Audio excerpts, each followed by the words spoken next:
क्या आपने कभी सोचा है कि आपकी तमाम कोशिशों के बावजूद आपका पैसा बस हवा में क्यों गायब हो जाता है?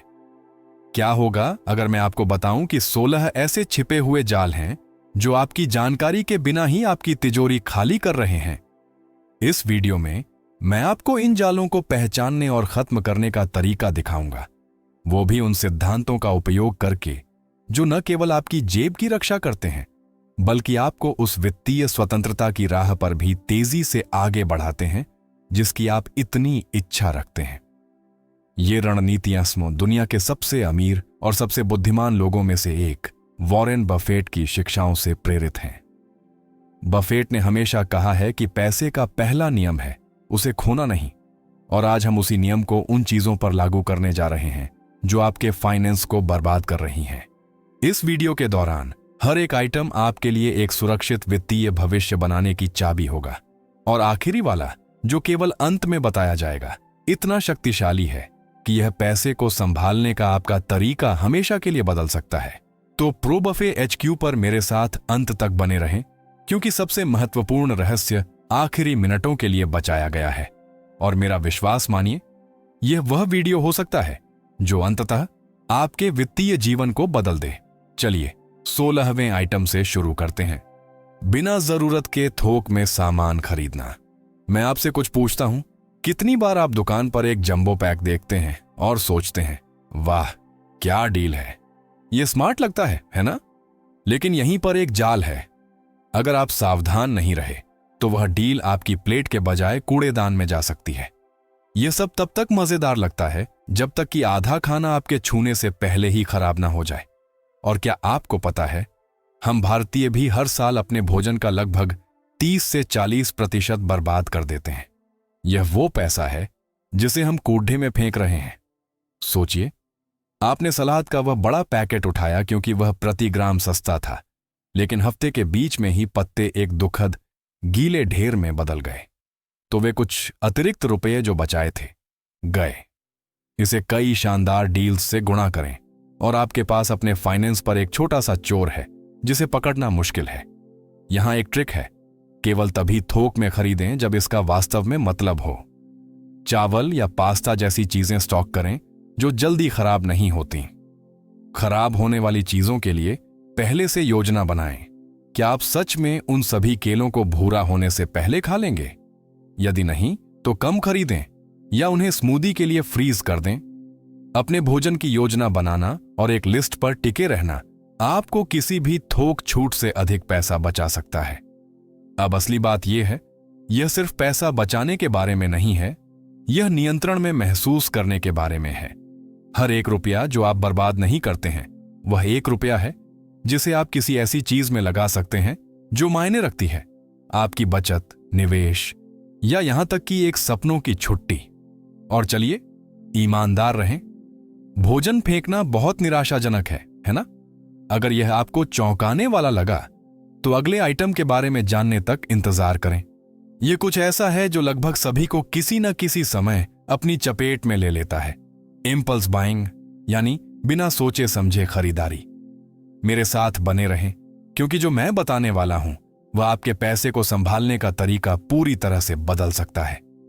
15वां आइटम, इंपल्स बाइंग। आप जानते हैं, किराने की दुकान पर सिर्फ ब्रेड खरीदने के लिए जाना और एक बैग भरकर उन चीजों के साथ वापस आना जिनकी आपको जरूरत भी नहीं थी। खैर, यही इंपल्स बाइंग का जाल है और यह हर जगह है। स्टोर आपको लुभाने के लिए रणनीतिक प्रमोशन, चमकदार रोशनी और यहां तक कि ताजी ब्रेड की महक के साथ डिजाइन किए गए हैं। सब कुछ आपको अधिक खर्च करने के लिए मनाने के लिए। समस्या यह है कि यह हानि रहित लगने वाली छोटी छोटी खरीदारी जुड़ जाती है। यहां एक चॉकलेट, वहां एक किचन का सामान, और इससे पहले कि आप जानें, आपके महीने के बजट का 20% बर्बाद हो चुका है। और आप जानते हैं कि इससे भी बुरा क्या है। इनमें से ज्यादातर चीजें आपके जीवन में कोई फर्क नहीं डालती या एक दराज में भूली पड़ी रहती हैं। लेकिन चिंता न करें, एक समाधान है। घर से निकलने से पहले एक लिस्ट बनाएं, और इससे भी महत्वपूर्ण, उस लिस्ट का पालन ऐसे करें जैसे कि यह एक कंपास हो। क्या आप भूखे हैं तो खरीदारी करने से पहले खा लें, क्योंकि भूख और सुपरमार्केट आपके बटुए के लिए एक खतरनाक कॉम्बिनेशन है। एक और शक्तिशाली टिप, अगर कोई चीज आपको आकर्षित करती है तो खुद से पूछें, क्या मुझे वाकई अभी इसकी जरूरत है? जादू तब होता है जब आप यह महसूस करना शुरू करते हैं कि आप अपने पैसे पर कितना नियंत्रण पा रहे हैं। हर खरीदारी जिससे आप बचते हैं वह उस बड़े लक्ष्य तक पहुंचने की दिशा में एक और कदम है, चाहे वह यात्रा करना हो, निवेश करना हो या बस कम वित्तीय चिंताओं के साथ जीना हो। मैं आपसे सुनना चाहता हूं, इंपल्स खरीदारी से बचने के लिए आपकी सबसे अच्छी रणनीति क्या है? नीचे कमेंट करें। आपकी टिप किसी को बचाने और होशियार विकल्प बनाने में मदद कर सकती है। अब अगर आपको लगा कि इंपल्स खरीदारी खतरनाक है तो 14वें आइटम के बारे में सुनने तक प्रतीक्षा करें। यह सीधे तौर पर प्रभावित करता है कि आप क्या सोचते हैं, कि आपको क्या चाहिए और आप वास्तव में अपने दैनिक जीवन में क्या उपयोग करते हैं। चलिए आगे बढ़ते हैं। 14वां आइटम, ब्रांडेड प्रोडक्ट्स, जब जेनरिक भी वही काम करें। क्या आपने कभी यह सोचने के लिए रुका है कि अक्सर आप किसी प्रोडक्ट की क्वालिटी से ज्यादा उसके नाम के लिए भुगतान कर रहे हैं? बहुत सारे ब्रांडेड प्रोडक्ट्स के साथ ठीक यही होता है, चाहे वह दवा हो, चावल का पैकेट हो या चश्मा हो। जेनरिक वर्जन में आमतौर पर वही काम होता है, लेकिन बहुत कम कीमत पर। चलिए सीधे बात करते हैं। एक ब्रांड नाम की दवा की कीमत 300 रुपए हो सकती है, जबकि उसी फॉर्मूले के साथ जेनरिक दवा 100 रुपए में मिलती है। यह एक ही आइटम पर 200 रुपए की बचत है। अब इस तरह की पसंद को अपनी शॉपिंग कार्ट में विभिन्न प्रोडक्ट्स के साथ दोहराने की कल्पना करें। महीने के अंत में इसका प्रभाव बहुत बड़ा हो सकता है। यहां टिप है, रिसर्च करें और तुलना करें। फार्मेसी में अटेंडेंट से जेनरिक विकल्पों के बारे में पूछें। सुपरमार्केट में स्टोर के ब्रांड देखें जो अक्सर सस्ते होते हैं और कई बार उन्हीं निर्माताओं द्वारा बनाए जाते हैं जो महंगे वर्जन बनाते हैं। यह एक मानसिकता का बदलाव है जो अनावश्यक खर्च को व्यावहारिक बचत में बदल देता है। सबसे अच्छी बात यह है कि स्मार्ट तरीके से खर्च करने का एहसास। आप मार्केटिंग से प्रभावित होना बंद कर देते हैं और जो वास्तव में मायने रखता है उस पर ध्यान केंद्रित करना शुरू करते हैं। लागत प्रभावशीलता।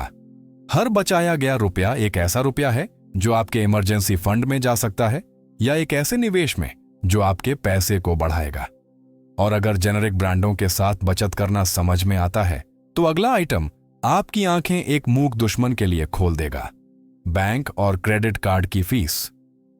इंतजार कीजिए जब आप देखेंगे कि ये छोटी छोटी राशियां आपके बजट में कैसे कहर ढा सकती हैं। चलिए आगे बढ़ते हैं। 13वां आइटम, बैंक और क्रेडिट कार्ड फीस। क्या आपने कभी अपने बैंक स्टेटमेंट को देखा है और उन शुल्कों पर ध्यान दिया है जो छोटे लगते हैं लेकिन महीने के अंत में एक महत्वपूर्ण प्रभाव डालते हैं? यह आपके सोचने से कहीं ज्यादा होता है। बैंक और क्रेडिट कार्ड की फीस बजट में अदृश्य लीक की तरह है, चुपचाप लेकिन शक्तिशाली रूप से आपके पैसे को खत्म कर देती है। सोचिए, 100 रुपए का मासिक खाता रख रखाव शुल्क छोटा लगता है ना? लेकिन एक साल में यह 1200 रुपए बन जाता है। अब इसमें क्रेडिट कार्ड पर उच्च ब्याज और अन्य अनावश्यक शुल्क जोड़ें और आप सैकड़ों या हजारों रुपए देख रहे हैं जो आपकी जेब में हो सकते थे। समाधान सरल है, ऐसे बैंक खोजें जो शुल्क मुक्त खाते या कम शुल्क वाले खाते प्रदान करते हैं। भारत में कई डिजिटल वित्तीय संस्थान पहले से ही ऐसा कर रहे हैं। क्रेडिट कार्ड के लिए ब्याज से बचने के लिए जब भी संभव हो कुल शेष राशि का भुगतान करें, जो, चलिए इसका सामना करते हैं, बेतुका हो सकता है। और अगर आपको एक नया कार्ड चुनना है तो वास्तविक पुरस्कार और कोई वार्षिक शुल्क न देने वालों को प्राथमिकता दें। सिर्फ बचत से ज्यादा इन शुल्कों को खत्म करना वित्तीय नियंत्रण हासिल करने का एक तरीका है। यह जानने से बेहतर कोई एहसास नहीं है कि आपने जो पैसा इतनी मेहनत से कमाया है वह अच्छी तरह से प्रबंधित हो रहा है। कम फीस, ज्यादा शांति। अगर आपको यह खुलासा करने वाला लगा तो लॉटरी गेम और सट्टेबाजी का आपके बजट पर प्रभाव जानने तक प्रतीक्षा करें। अगली टिप आपको पूरी तरह से पुनर्विचार करने पर मजबूर कर सकती है कि आप अपना पैसा कहां लगा रहे हैं। चलिए आगे बढ़ते हैं। 12वां आइटम, लॉटरी टिकट और जुआ। लॉटरी टिकट खरीदते समय या शर्त लगाते समय लाखों का सपना देखने का वह एहसास अनूठा लगता है ना? लेकिन हकीकत कठोर है। लॉटरी को गरीबों पर टैक्स के रूप में जाना जाता है क्योंकि जीतने की संभावना लगभग न के बराबर होती है। उदाहरण के लिए, किसी बड़ी लॉटरी में शीर्ष पुरस्कार जीतने की आपकी संभावना करोड़ों में एक होती है, जो बिल्कुल भी स्मार्ट शर्त नहीं है। अब चलिए आंकड़ों पर नजर डालते हैं। यदि आप लॉटरी टिकट पर हर हफ्ते 100 रुपये खर्च करते हैं तो यह एक साल में 5,000 रुपये से अधिक है। क्या होगा अगर वह राशि निवेश की जाती, मान लीजिए एक इंडेक्स फंड में 8% के औसत रिटर्न के साथ? 10 वर्षों में आपके पास किस्मत पर निर्भर हुए बिना 7 लाख रुपये से अधिक होंगे। यहां टिप है, उस पैसे को किसी ऐसी चीज पर पुनर्निर्देशित करें जो परिणाम की गारंटी देती है। एक उच्च उपज बचत खाता खोलें या S&P 500 जैसे सरल ETF में निवेश करें। ये ऐसे निर्णय हैं जो कदम दर कदम वास्तविक संपत्ति का निर्माण करते हैं जब आप सोते हैं, जुआ खेलने की आवश्यकता के बिना। सबसे अच्छी बात है मन की शांति। मौके पर निर्भर रहने के बजाय आप एक ठोस वित्तीय भविष्य बना रहे हैं, और यह जानने से बेहतर कोई एहसास नहीं है कि आपकी पसंद आपको वित्तीय स्वतंत्रता के करीब ला रही है। अगर आपको यह दिलचस्प लगा तो अगला आइटम एक बहुत ही आम आदत को हिला देगा: महंगी कॉफी और रेस्टोरेंट में पेय पर खर्च करना। इंतजार कीजिए जब आप देखेंगे कि ये छोटी छोटी भोग विलास की चीजें कितनी महंगी पड़ सकती हैं। चलिए आगे बढ़ते हैं। 11वां आइटम, महंगी कॉफी और रेस्टोरेंट में पेय। आप जानते हैं कि 200 रुपये की कॉफी जो आप हर दिन खरीदते हैं, यह हानिरहित लगती है, लेकिन एक साल के अंत में आप सिर्फ इस छोटे से भोग पर 50,000 रुपये से ज्यादा खर्च कर रहे होंगे। इसमें रेस्टोरेंट में कुछ ड्रिंक्स जैसे कॉकटेल या सोडा जोड़ें और आपके बजट पर प्रभाव और भी बढ़ जाता है। यह उस तरह का खर्च है जो तब तक किसी का ध्यान नहीं खींचता जब तक आप हिसाब नहीं करते। चलिए एक त्वरित अभ्यास करते हैं। कल्पना कीजिए कि उन्हीं 50,000 रुपये को सालाना एक इंडेक्स फंड में 8% के औसत रिटर्न के साथ निवेश किया जाए। 10 वर्षों में यह 7 लाख रुपये से अधिक में बदल सकता है। कॉफी शॉप की कॉफी को घर की बनी कॉफी से बदलना या रेस्टोरेंट में महंगे पेय के लिए पानी लेना एक छोटा बदलाव लग सकता है, लेकिन परिणाम बहुत बड़े हैं। इसका मतलब यह नहीं है कि आप फिर कभी बाहर कॉफी या एक विशेष रात्रि भोज का आनंद नहीं लेंगे। यहां विचार इन अवसरों को कुछ नियोजित और सामयिक में बदलने का है, न कि दैनिक आदत।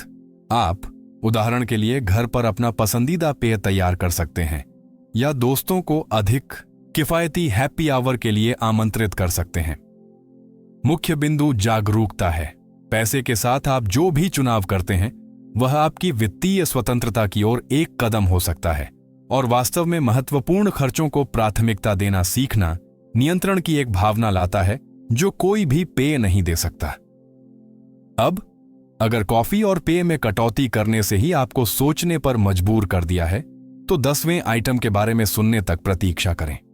इसमें एक ऐसी लागत शामिल है जिस पर बहुत से लोग ध्यान नहीं देते हैं, लेकिन जो लगातार पैसा खाती है: बार बार टेक अपग्रेड। चलिए इसके बारे में बात करते हैं। 10वां आइटम, बार बार टेक अपग्रेड। पिछले कुछ वर्षों में आपने कितनी बार अपना फोन या लैपटॉप बदला है, तब भी जब पुराना वाला अभी भी पूरी तरह से काम कर रहा था? बार बार टेक अपग्रेड एक आवश्यकता की तरह लग सकते हैं, लेकिन ज्यादातर समय वे सिर्फ एक इच्छा होती हैं जो जरूरत के रूप में छिपी होती है। टेक कंपनियां जानती हैं कि उस इच्छा को कैसे बनाया जाए, मामूली बदलावों और बहुत सारी मार्केटिंग के साथ नए मॉडल लॉन्च करके। इस बारे में सोचें, एक नए स्मार्टफोन की कीमत आसानी से 80,000 रुपये हो सकती है, जबकि 2 या 3 साल पुराना एक मॉडल जो लगभग सब कुछ वही करता है, आधी कीमत पर मिलता है।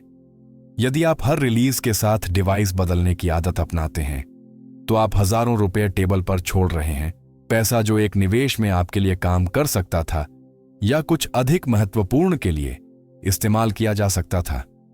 टिप सरल है, कार्यक्षमता का नियम अपनाएं। यदि आपके पास जो डिवाइस है वह अभी भी आपकी जरूरतों को पूरा करता है तो क्यों बदलें? कम से कम तब तक प्रतीक्षा करें जब तक कि यह वास्तव में पुराना या मरम्मत योग्य न हो जाए। साथ ही नवीनीकृत मॉडल खरीदने या बिक्री की प्रतीक्षा करने पर विचार करें। ये छोटे निर्णय महत्वपूर्ण बचत का कारण बन सकते हैं। पैसा बचाने से ज्यादा बार बार अपडेट से बचने से पर्यावरणीय प्रभाव भी कम होता है। यह आर्थिक रूप से स्मार्ट और टिकाऊ होने का एक तरीका है। और चलिए, ईमानदार रहें। कोई भी स्टेटस आपके बैंक खाते को भरा हुआ और आपके मन को शांत देखने के लायक नहीं है। यदि आपने पहले ही देखा है कि आप तकनीक से कितना बचा सकते हैं, तो 9वें आइटम के बारे में सुनने तक प्रतीक्षा करें। इसमें कुछ ऐसा शामिल है जो हानिरहित लग सकता है, लेकिन आपके पैसे को खत्म कर रहा है। पीक सीजन के दौरान यात्रा करना। आप आश्चर्यचकित होंगे कि आप कुछ सरल परिवर्तनों के साथ कितना बचा सकते हैं। चलिए आगे बढ़ते हैं। 9वां आइटम, पीक सीजन के दौरान यात्रा करना। किसने स्कूल की छुट्टियों या त्योहारों के दौरान यात्रा की योजना बनाने की कोशिश नहीं की है और कीमतों से चौंक गया है? हवाई किराए, होटल, सब कुछ इन अवधियों के दौरान तिगुना मूल्य का लगता है। और आप जानते हैं क्यों? क्योंकि ठीक तभी हर कोई यात्रा कर रहा होता है। उच्च मांग का मतलब बेतुकी कीमतें हैं और यह आपके बैग पैक करने से पहले ही आपके बजट को उड़ा सकता है। उदाहरण के लिए, एक होटल जो ऑफ सीजन में प्रति रात 4,000 रुपये का होता है, वह पीक के दौरान आसानी से 12,000 रुपये तक पहुंच सकता है। अब एक सप्ताह के प्रवास पर उस अंतर की कल्पना करें। वह अतिरिक्त पैसा यात्रा के अनुभव को बढ़ाने, विशेष गतिविधियों के लिए भुगतान करने या भविष्य में एक और छुट्टी की योजना बनाने के लिए इस्तेमाल किया जा सकता है। तो आप इस जाल से कैसे बचते हैं? जवाब रणनीतिक योजना में निहित है। जब भी संभव हो, पीक सीजन के बाहर की तारीखें चुनें। न केवल आप पैसा बचाएंगे, बल्कि आप शांत, कम भीड़ वाले स्थलों का भी आनंद लेंगे। पीक सीजन के दौरान यात्रा करने से बच नहीं सकते? मूल्य चेतावनी टूल का उपयोग करें, पहले से बुक करें और उड़ान के समय के साथ लचीले रहें। रात भर की उड़ानें या ठहराव वाली उड़ानें आमतौर पर सस्ती होती हैं और सबसे अच्छी बात यह है कि ये बदलाव आपकी यात्रा की गुणवत्ता को प्रभावित नहीं करते हैं, केवल इसकी लागत को। स्मार्ट तरीके से योजना बनाना एक बड़े खर्च को कुछ अधिक किफायती में बदल देता है और कौन जानता है, शायद साल भर में और यात्राओं की अनुमति भी दे सकता है। अगर यात्राओं पर बचत करना पहले से ही दिलचस्प लगता है, तो वास्तव में जरूरत के बिना थोक में चीजें खरीदना एक समस्या हो सकती है। ये आदत, जो एक बचत की तरह लगती है, एक बड़ा वित्तीय खलनायक हो सकती है। 8वां आइटम, बिना जरूरत के थोक में खरीदना। किसने सुपरमार्केट में किसी प्रोडक्ट का वह विशाल पैकेज नहीं देखा है और सोचा है, यह एक शानदार सौदा है? बड़ी मात्रा में खरीदकर बचत करने की सनसनी आकर्षक हो सकती है, लेकिन यहां सच्चाई है, यदि आप अच्छी तरह से योजना नहीं बनाते हैं, तो यह बचत से ज्यादा महंगा पड़ सकता है। खराब होने वाले खाद्य पदार्थ, उदाहरण के लिए, सबसे बड़े खलनायक हैं। वे जल्दी खराब हो जाते हैं और सीधे कूड़ेदान में चले जाते हैं। कल्पना कीजिए कि आपने 500 रुपये में फलों का एक बड़ा पैकेज खरीदा, लेकिन आप खराब होने से पहले केवल आधा ही खा सकते हैं। यह 250 रुपये फेंकने जैसा है। कूड़ेदान में फेंक देते हैं और हमें पता भी नहीं चलता। अब इस बर्बादी को महीने भर की दूसरी गैर जरूरी खरीदारियों से गुणा करके देखिए। ये छोटी छोटी बर्बादी बजट में बड्ढे बड्ढे छेद बना देती है। इसका समाधान सीधा सा है, प्लानिंग। थोक में खरीदने से पहले खुद से पूछिए, क्या मैं सच में खत्म होने से पहले सब कुछ इस्तेमाल कर पाऊंगा? एक शॉपिंग लिस्ट बनाइए जो इस बात पर आधारित हो कि आप नियमित रूप से क्या इस्तेमाल करते हैं और घर पर आपके पास कितनी जगह है, इसका भी ध्यान रखें। खराब होने वाले खाने के लिए, बर्बादी से बचने के लिए खरीदे गए सामान का कुछ हिस्सा फ्रीज करने पर विचार करें। जरूरत से ज्यादा खरीदने से बचना सिर्फ आपकी जेब के लिए ही नहीं, बल्कि पर्यावरण के लिए भी अच्छा है। बर्बादी कम करने से एक वित्तीय नियंत्रण और जिम्मेदारी का एहसास होता है। यह एक मौका है कि आप किसी साधारण सी लगने वाली चीज को एक ऐसी आदत में बदल दें जो आपकी जेब और इस धरती दोनों को फायदा पहुंचाए। अब अगर आपको लगता है कि ज्यादा मात्रा में खरीदना पैसा बर्बाद करता है, तो अगले आइटम के बारे में सुनने तक रुकिए। यह उन आलीशान पार्टियों और इवेंट्स के बारे में है जो अक्सर आपके लिए कम और दूसरों के लिए ज्यादा होती हैं। चलिए इसे समझते हैं। 7वां आइटम, दूसरों को इंप्रेस करने के लिए फिजूल की पार्टियां और इवेंट्स। क्या आपने कभी लोगों को सिर्फ इंप्रेस करने के लिए किसी पार्टी पर पानी की तरह पैसा बहाया है? अगर जवाब हां है, तो जान लें कि आप अकेले नहीं हैं। दिखावा करने या दूसरों को खुश करने के लिए बड़े बड़े आयोजन करने के लालच में पड़ना बहुत आम है, लेकिन अंत में इसकी कीमत कौन चुकाता है? आप। सचमुच में आप। आलीशान पार्टियां और इवेंट्स लाखों रुपये खा सकती हैं और आपके बजट में एक बड़ा छेद छोड़ सकती हैं। सोचिए, एक जन्मदिन या शादी जिस पर 20 से 25 लाख रुपए खर्च हो गए। यह उस तरह का खर्च है जो उस समय जायज लग सकता है, लेकिन बाद में एक लगातार चिंता बन जाता है, खासकर अगर इसे कर्ज लेकर पूरा किया गया हो। अब सोचिए कि उस पैसे का इस्तेमाल घर खरीदने के लिए डाउन पेमेंट, एक इमरजेंसी फंड या ऐसे निवेशों के लिए किया जा सकता था जो भविष्य में कई गुना बढ़ सकते थे। लेकिन आपको जश्न मनाना छोड़ने की जरूरत नहीं है। चाबी प्लानिंग और सादगी में है। घर पर एक पार्टी जिसमें व्यक्तिगत और रचनात्मक स्पर्श हो, एक महंगे हॉल में शानदार इवेंट जितनी ही खास हो सकती है। उस पर ध्यान केंद्रित करें जो वास्तव में मायने रखता है। यादें बनाना और अपने प्रियजनों के साथ पलों का आनंद लेना, वो भी अपनी वित्तीय स्थिरता से समझौता किए बिना। इसके अलावा अगर आप ही भुगतान कर रहे हैं, तो इवेंट के बाद अपने पैसे पर पूरा नियंत्रण होने की संतुष्टि के बारे में सोचें।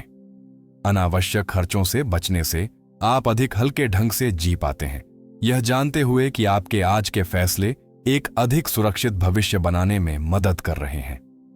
अब अगर आलीशान इवेंट्स ने ही आपको 2 बार सोचने पर मजबूर कर दिया है, तो अगला आइटम सीधे मुद्दे पर आता है। पर्सनल केयर प्रोडक्ट्स, जो बहुत महंगे हैं और जो वादा करते हैं वो पूरा भी नहीं करते। चलिए छठे आइटम में इस पर बात करते हैं। छठा आइटम, बहुत ज्यादा महंगे पर्सनल केयर प्रोडक्ट्स। क्या आपने कभी सोचा है कि क्या वह 10,000 रुपए वाली क्रीम वाकई उस कीमत के लायक है? पर्सनल केयर का बाजार चमत्कारी परिणाम का वादा करना पसंद करता है, लेकिन सच्चाई यह है कि कई लग्जरी प्रोडक्ट्स में लगभग वही तत्व होते हैं जो अधिक किफायती संस्करणों में होते हैं। असर के लिए भुगतान करने के बजाय आप अक्सर मार्केटिंग और पैकेजिंग के लिए पैसे दे रहे होते हैं। उदाहरण के लिए, वही एक्टिव इंग्रेडिएंट्स वाला एक बेसिक मॉइस्चराइजर 1,000 रुपए से भी कम का हो सकता है। तो इतना खर्च क्यों करें?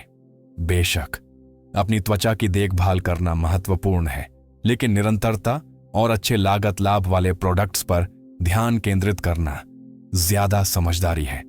एक डर्मेटोलॉजिस्ट से साधारण सलाह आपको सस्ते और असरदार विकल्पों के बारे में बता सकती है जो वास्तव में फर्क करते हैं।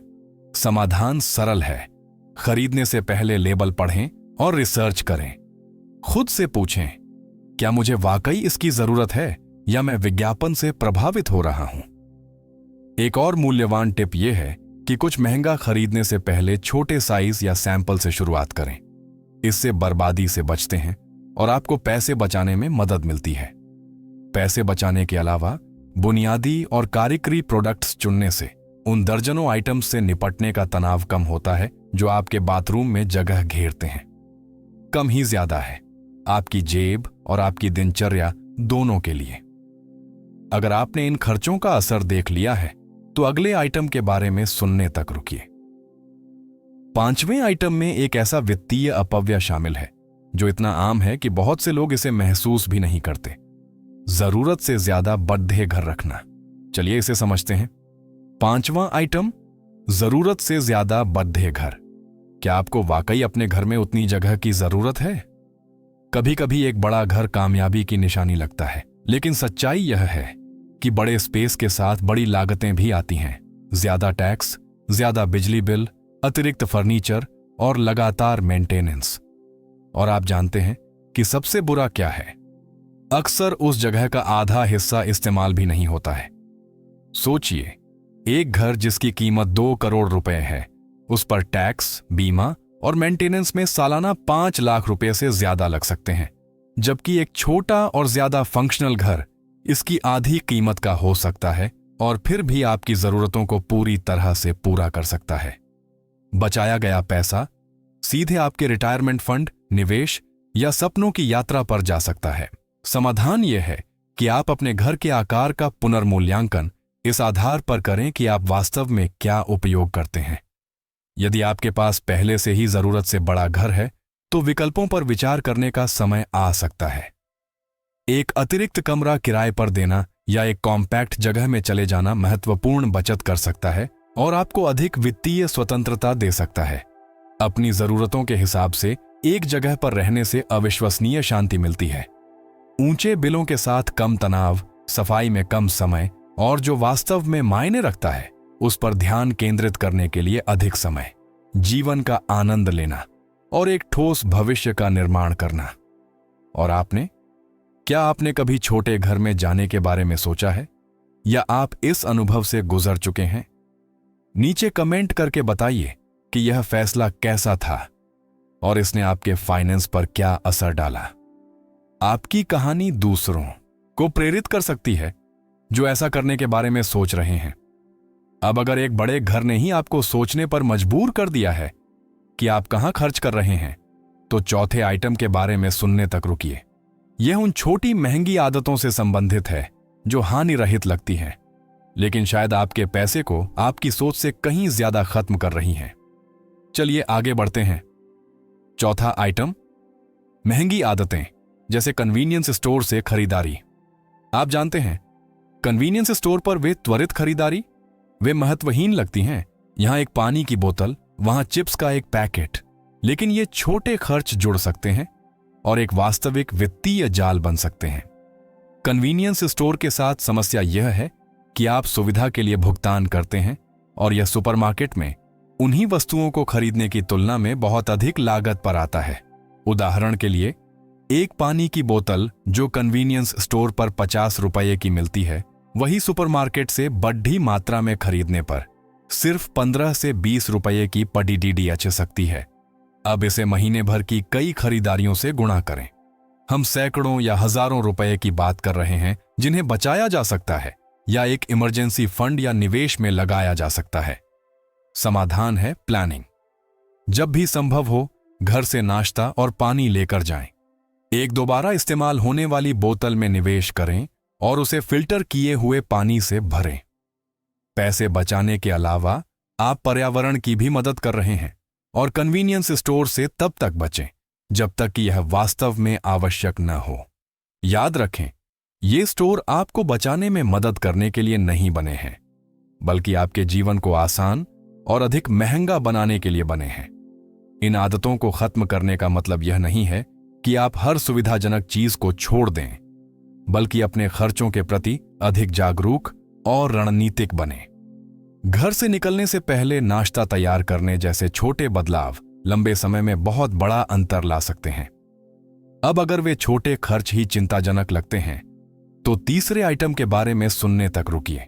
इसमें उन सब्सक्रिप्शन और सेवाओं पर बर्बाद हुए पैसे शामिल हैं जिनके लिए आप शायद भुगतान कर रहे हैं और आपको याद भी नहीं है। चलिए इसमें गोता लगाते हैं। तीसरा आइटम, बिना इस्तेमाल वाली सब्सक्रिप्शन और सर्विसेज।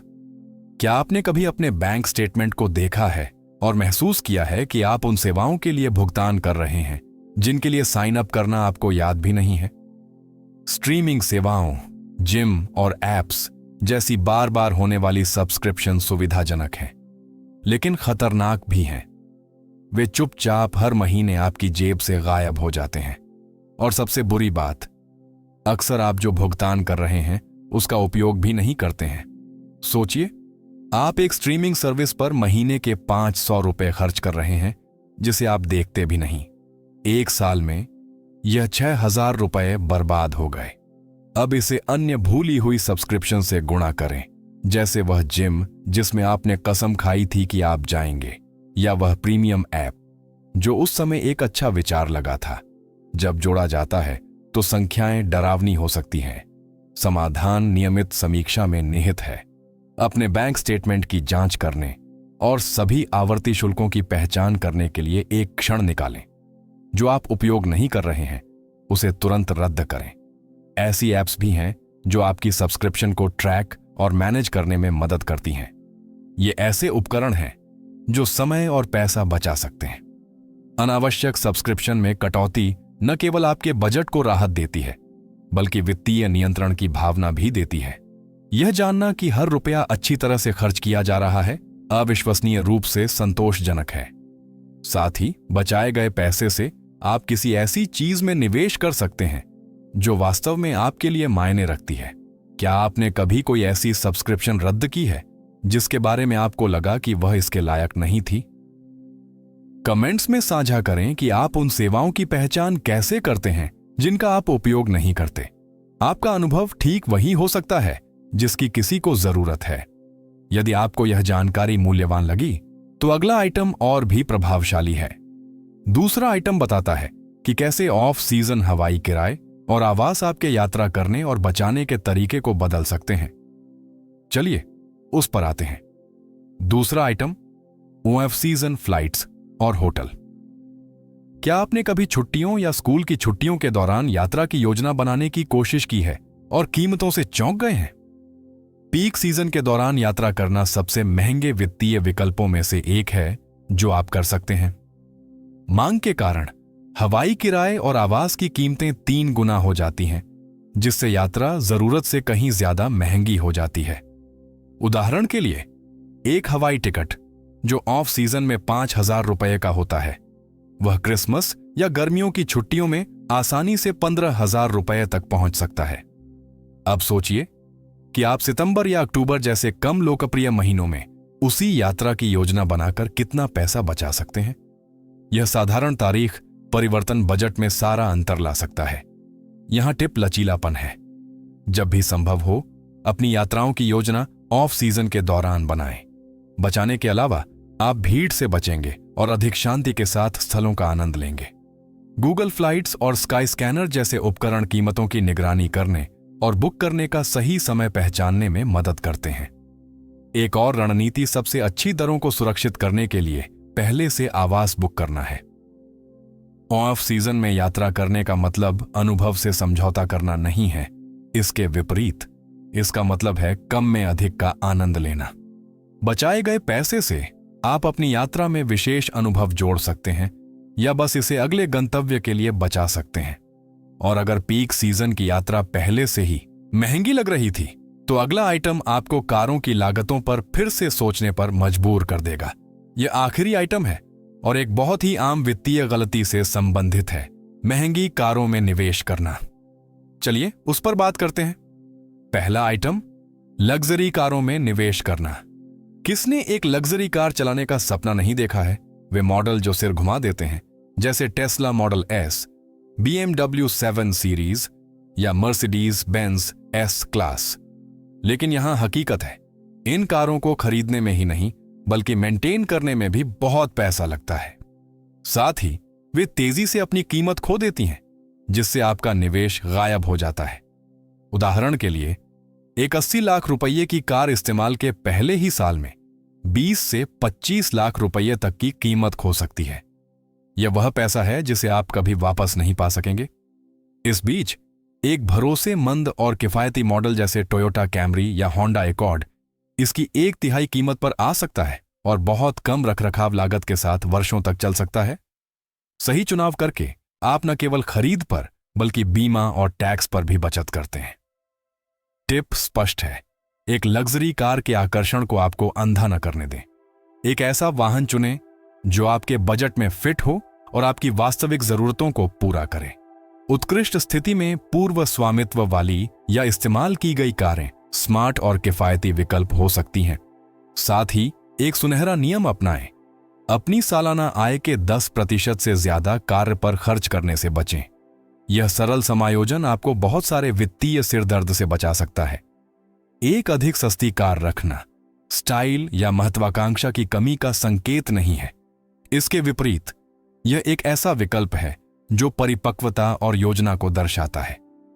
सच्ची सफलता एक ठोस वित्तीय भविष्य का निर्माण करना है, न कि किसी ऐसी चीज से प्रभावित करना जो आपको उसके मूल्य से अधिक महंगा पड़ेगी।